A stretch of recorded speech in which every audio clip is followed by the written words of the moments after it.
So the other day I went out to start my little T-Dubs and I cranked it over a bunch, but it didn't want to start right away.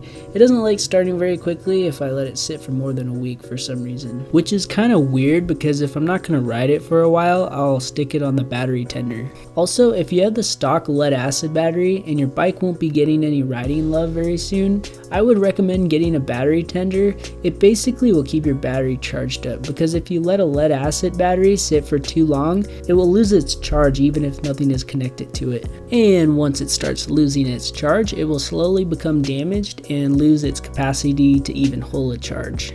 The battery tender also comes with a plug connection that you bolt onto the battery and run to the outside of the bike, so you can just plug it in without having to take the seat off every time. My bike already had a plug installed at the dealer.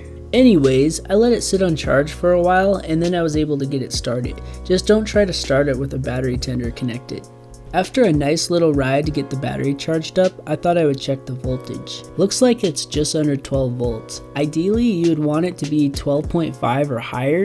Under 12 is just no bueno. So I'm just gonna go ahead and pull the battery out and see what's going on. To get the battery out, you just gotta take the seat off, which is held on by two 10mm bolts in the rear.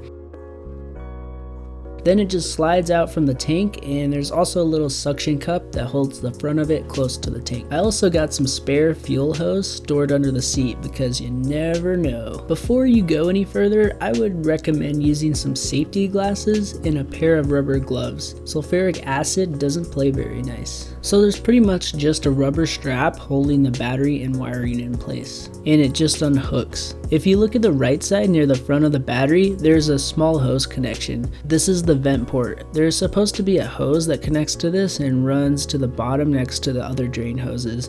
Mine is missing for some reason. It must have got ripped out somewhere. Now I'm just going to use a 10mm wrench to disconnect the battery connections. Make sure you always take the negative side off first so you don't accidentally short out the battery with the wrench. These extra wires with the inline fuses are for the tender plug and my USB charger. Now the battery should come right out. First thing you want to do if you're considering keeping the battery is to check the electrolyte levels. So pretty much this battery case is somewhat translucent so you can see the level in each cell. There is an upper and a lower level marking on the case, and ideally the battery level should be somewhere between these. It's a little hard to see, but if I move the battery back and forth a little bit, you can see where the levels are. Wow. Well, that would explain why it's not holding a charge. Look at the cell in the middle, there's nothing even left in there. And even all the other cells are below the minimum. Well, I would assume that this is because the electrolyte is leaking out every time my bike takes a nap. Anyways, I'm gonna go ahead and order up a lithium battery to replace this one. I'll get to that in just a moment, but first I will run through how to maintain the stock battery. I would recommend doing this every 6 months to a year. I waited almost 2 years and this battery is most likely damaged. First thing you want to do is use some battery cleaner or baking soda and water to give the battery a thorough cleaning. You do this to prevent dirt from falling in the cells when you take the caps off. And spilled electrolyte on the top between the terminals can actually put a small drain on the battery. This battery cleaner has leak detectors, so yellow is good and pink is acid. Wow, that looks like a lot of acid. After spraying that on, I'll just use a toothbrush and a rag to finish the job. Just don't use the same toothbrush to brush your teeth or your teeth might fall out.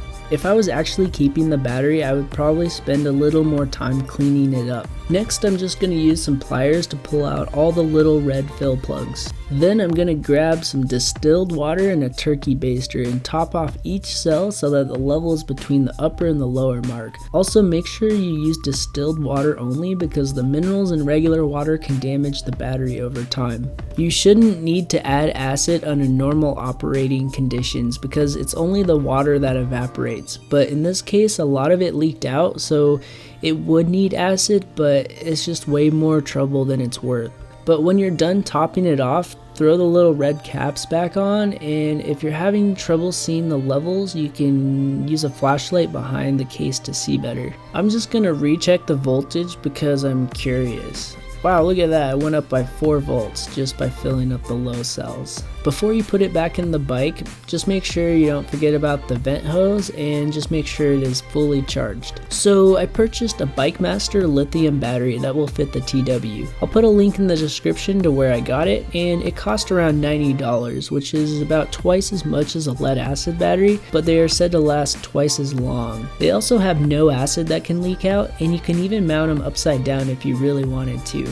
And they also have a very low self-discharge rate compared to lead acid, so you shouldn't ever need a battery tender. They are also extremely light, and this one is rated at 125 cranking amps. In the box you will also find some connection hardware, foam pads, and instructions. Seriously though, this thing is extremely light. It feels like you're holding a Happy Meal toy.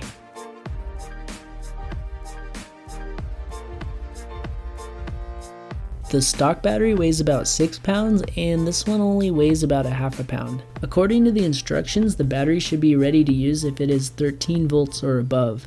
So it looks like this is good, but I'm going to go ahead and make sure it is fully charged. You can use a regular battery charger, just make sure it does not exceed 5 amps or 14.8 volts. I'm going to use this charger set to 2 amps on regular automatic. Just don't use deep cycle or pulse mode because it will damage this battery. Before I install it, I'm just going to clean up the battery tray and the contacts. Since this battery is smaller, I'm going to use the provided foam inserts to make sure it's nice and snug and won't move around. Make sure you connect the positive first, but it looks like this one won't fit directly, so I'm going to use a provided 90-degree adapter to bolt onto the post first. I'm also going to use split washers that were not provided with the battery. This is to prevent the bolts from backing out. Pretty much you stick the threaded rectangle underneath and then bolt it on. You may have to lift it up with a screwdriver in order to get the bolt started. Use an 8mm and tighten it down, just don't over tighten it or you could break the battery. Once that is on, you can now bolt on the positive cables. I also put the seat on just to make sure it would not be pushing on the wire contacts, and it's a little hard to see, but there's enough room. Now just connect the negative cables. You won't need the adapter for these. And finally, strap the battery and the wires down and bolt the seat back on. Now let's fire it up.